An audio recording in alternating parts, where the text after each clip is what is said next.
1,200 years ago, while most of Europe couldn't read, a 12-year-old sweeper in Baghdad was about to unlock a secret so powerful it would give the world the number zero, modern algebra, and the blueprint for every hospital on Earth.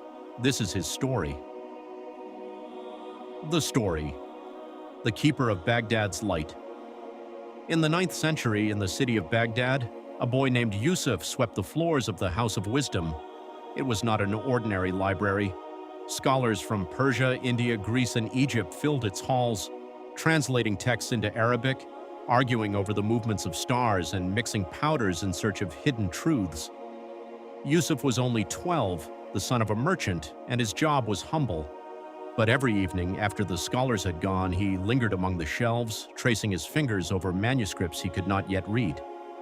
One night, an old astronomer named Al-Farabi found him there, staring at a diagram of the heavens. "Do you know what this is, boy?" the old man asked. "No, sir." "It is the sky folded onto paper. Would you like to learn to read it?" Yusuf nodded, too stunned to speak. So began his education. Al-Farabi taught him geometry borrowed from Euclid, medicine refined by Persian physicians, and numbers written in a strange new way, figures from India that could represent any quantity, even nothing at all. Yusuf learned to call this nothing cipher. Centuries later, in another language, people would call it zero. Years passed. Yusuf grew into a scholar himself, and the House of Wisdom grew with him. Caliphs paid translators in gold equal to the weight of the books they rendered into Arabic.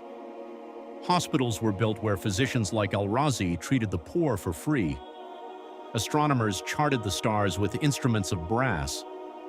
In Cordoba, far to the west, a philosopher named Ibn Rushd wrote commentaries that would one day cross the sea and awaken universities in Europe.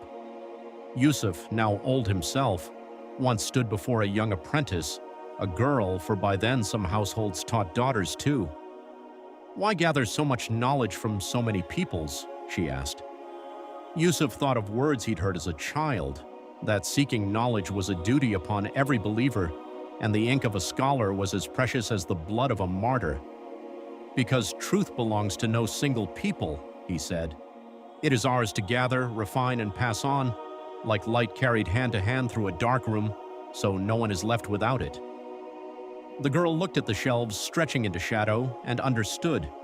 Want variations of the hook? Maybe more dramatic, or a one-liner for a video thumbnail caption?